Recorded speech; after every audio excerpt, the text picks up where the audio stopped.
Si antes de los 1600 la letra J ni siquiera existía, en ningún lenguaje ni en ningún vocabulario alrededor del mundo, ¿cómo es que hoy lo llamamos Jesús?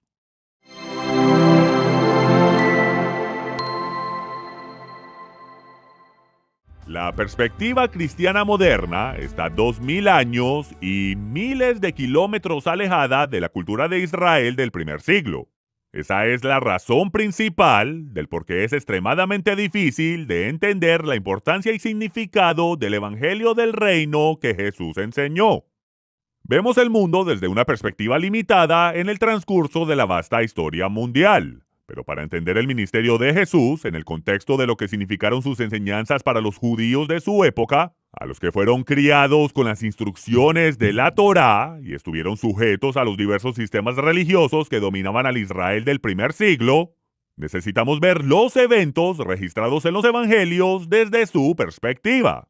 Estaremos regresando a un tiempo mucho antes de que los evangelios fueran escritos a finales del primer siglo. Estaremos volviendo a la época en que nadie lo llamaba Jesucristo. Me sorprende cuando escucho hablar a la gente de Jesucristo como si fuese el hijo del Señor y la señora Cristo. Hablan de Jesucristo como un carpintero y me imagino un letrero de madera fuera de su negocio en Nazaret que dice: Carpintería de José Cristo e hijos.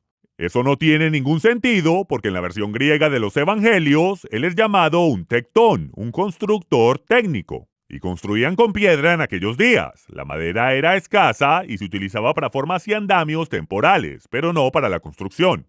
Tal vez el letrero decía: contratistas generales, José Cristo e hijos.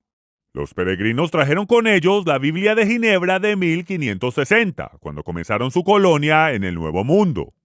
Jesús, I-E-S-U-S, era el nombre con el que estaban familiarizados.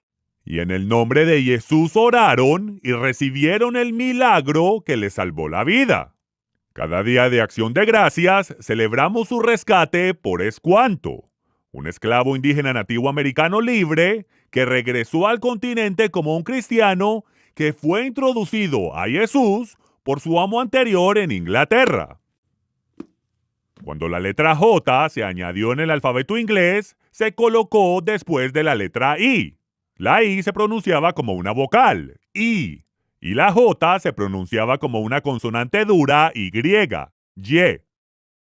En 1611, el nombre ahora deletreado, Jesús, J-E-S-U-S, se pronunciaba como Jesús, igual que cuando se deletreaba I-E-S-U-S. Ahora, en el español moderno, las vocales son A, E, I, O, U y a veces la Y, porque algunas veces la Y se pronuncia como una vocal, como en ley, y otras veces se pronuncia como una consonante, como en yeso. La letra J ha adquirido recientemente un sonido para el que nunca fue diseñada, y comenzó desde los 1600. Si antes de los 1600 la letra J ni siquiera existía, en ningún lenguaje ni en ningún vocabulario alrededor del mundo, ¿cómo es que hoy lo llamamos Jesús? Jesús está tan cerca de su nombre hebreo, Yeshua, como la lengua griega lo permite. En la transliteración al español de su nombre griego, IE se pronuncia como G, pero no hay letra equivalente a la letra hebrea Shin o el sonido ch en el griego. Y aunque sus significa caballo en hebreo y cerdo en latín, en griego, sus es un sustantivo común que se requiere para proporcionar la declinación de un sustantivo para indicar caso o número. Yeshua, aunque un poco más preciso, realmente no hace sentido en el griego, y por ende, Jesús. Bueno, reitero, nadie con el nombre Jesús o Jesús ha nacido jamás en Israel. Antes del nacimiento del niño, el ángel Gabriel vino a Joseph con la siguiente instrucción: no temas recibir a María, tu mujer, porque lo que en ella es engendrado del Espíritu Santo es, y dará luz a un hijo, y llamarás su nombre Jesús, porque él salvará a su pueblo de sus pecados. Joseph debía llamar su nombre Jesús, ¿por qué razón? ¿Él salvará a su pueblo de sus pecados? ¿Qué tiene que ver el nombre Jesús con el salvar a su pueblo? Nada en lo absoluto. Ni en español, ni en griego, ni en arameo, ni en ningún lenguaje en el planeta, con excepción del hebreo.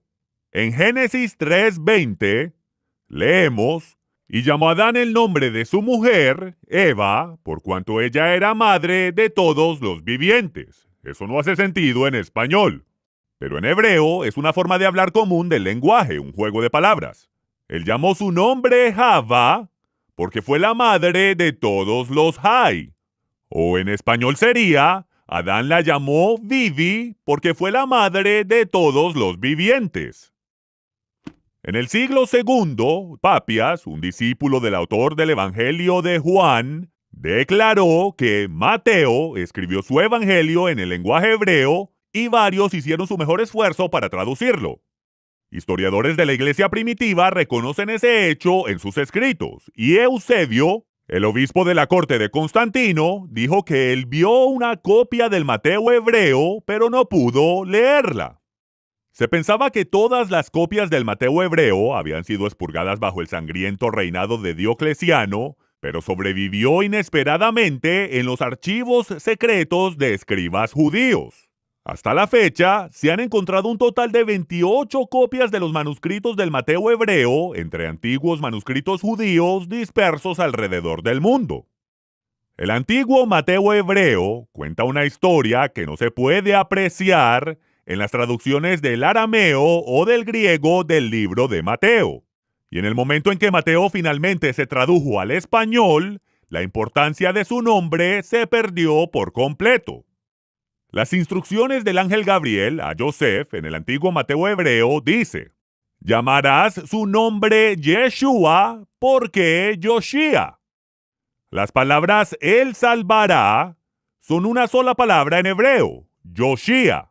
Yeshua significa Jehová salva. Yoshia significa él salvará. Yeshua, Yoshia.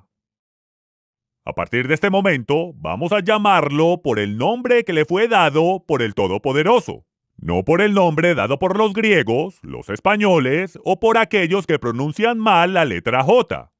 El Todopoderoso envió un mensajero a la tierra con la instrucción divina de llamarlo Yeshua. ¿Por qué? Porque Yoshia. Él salvará a su pueblo de sus pecados. El ángel Gabriel instruyó a Miriam y a Yosef llamar al niño Yeshua, que es la forma corta del nombre Yehoshua. Yehoshua ben Nun era el nombre del siervo de Moisés que eventualmente llevó a la nación de Israel a la tierra prometida. Y su nombre fue traducido como Josué al español. Pero si vemos en el hebreo original, los dos nombres se escriben igual. Alrededor del tercer siglo antes de la era común, Yehoshua se acortó al más comúnmente usado Yeshua, pero el significado sigue siendo el mismo: Jehová salva.